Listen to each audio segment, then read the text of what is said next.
2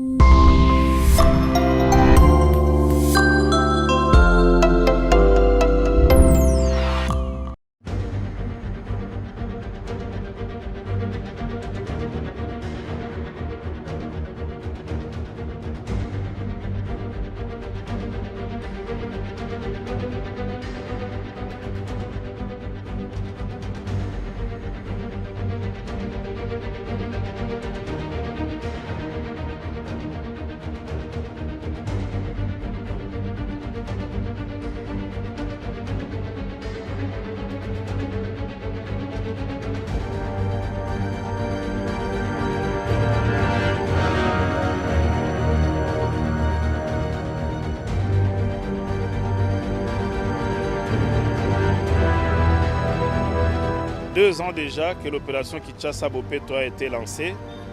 Les débuts, comme tout commencement, étaient faibles, timides, mais aujourd'hui nous avons pris la vitesse de croisière à Limete, avec notamment d'aménagement de ce que nous appelons les îlots des propriétés, comme ce parc qui est un cadeau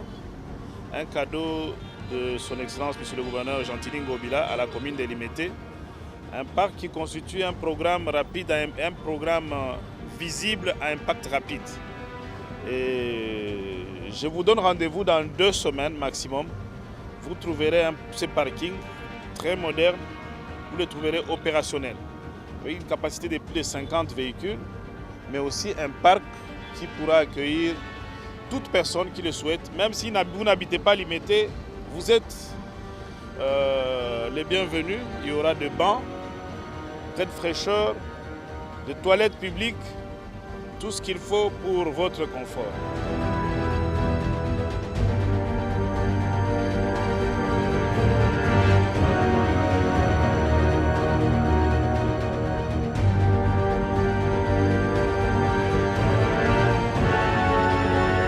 À Limete, on a des quartiers qui sont enclavés.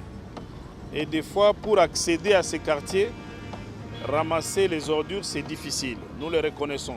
Il y a des artères qui sont urbanisées, comme l'avenue de l'université, les boulevards Lumumba, les boulevards Poids-Lourds. Mais si vous allez par exemple à Ndanou, c'est l'enclavement. Si vous allez à Mombele, c'est l'enclavement. Heureusement que Mombele, encore une fois, le gouvernement provincial est en train de réhabiliter l'avenue Kikwit et l'avenue Mombele. Donc d'ici là, nous serons désenclavés à Mombele. Ça va nous permettre d'organiser l'évacuation des déchets avec la mise sur place des poubelles.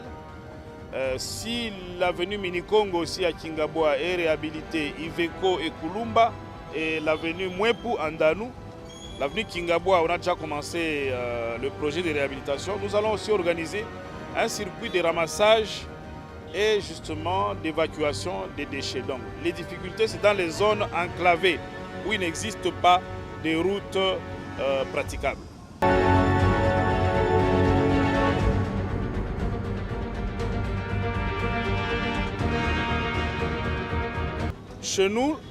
Chez nous à l'Équateur, nous disons « ikoke lokendo ». Ça signifie que petit à petit, n'est-ce pas, nous, l'oiseau fait son nid. La salubrité ne se décrète pas. La salubrité a un coût. Le mal, c'est de reculer. Or, nous avançons.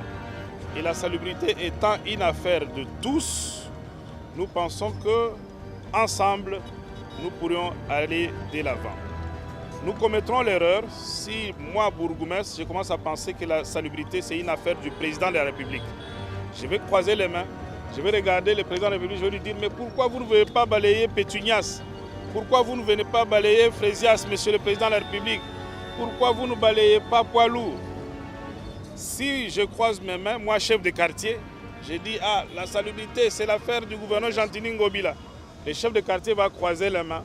Il va attendre que le gouverneur, le chef de rue, mêmement, s'il pense que c'est une affaire du chef de quartier, mais aussi vous, des médias, mais aussi les sportifs, mais aussi les églises, les entreprises, les universités, les écoles, les partis politiques, pourquoi pas.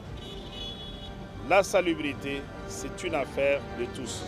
Moi, je suis heureux de savoir justement que s'il y a un débat aujourd'hui sur la ville concernant la salubrité, c'est que ça nous préoccupe.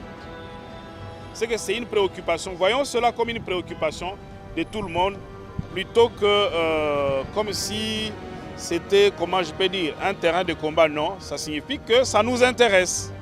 C'est pourquoi je remercie tous ceux qui parlent de la chose. Ça signifie qu'il y a un intérêt au niveau des politiciens, il y a un intérêt au niveau des acteurs des églises, il y a un intérêt au niveau des députés, il y a un intérêt au niveau de, comment on dit, nous de la territoriale. C'est notre affaire à nous tous et nous attendons d'ailleurs que chacun des intervenants puisse apporter sa pierre.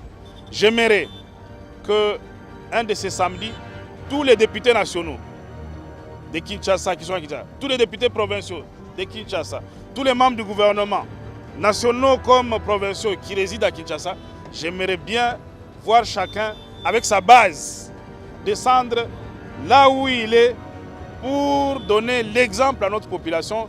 Je serai le plus heureux à l'imiter. Je dis souvent à un de nos députés, je lui dis, cher honorable, le jour que je vous verrai avec votre base nous accompagner, ils le font déjà. Mais j'aimerais que ce soit systématique. C'est ça mon appel en fait. Je veux que vraiment on se réveille le matin, tel parti politique dit, allez, aujourd'hui on va ratisser l'imité. Ça sera une joie pour nous parce que nous avons besoin d'être accompagnés. Nous dirons donc que vraiment la salubrité est devenue une affaire de tout le monde.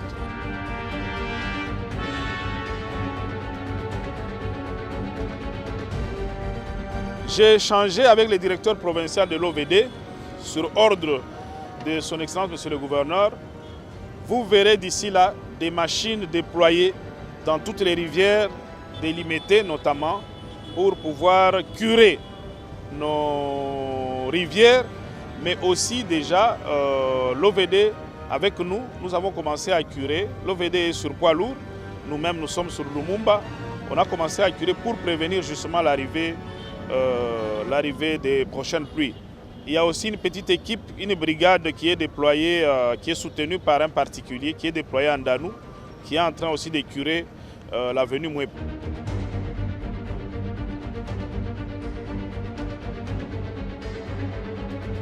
Chère population, personne ne viendra faire la salubrité ou les bopetos à notre place. Vous savez les efforts qui sont en train d'être fournis au niveau des grandes artères. Moi, voici le message que je vous lance. Nous allons primer le quartier ou la localité ou l'avenue qui va se distinguer dans la salubrité.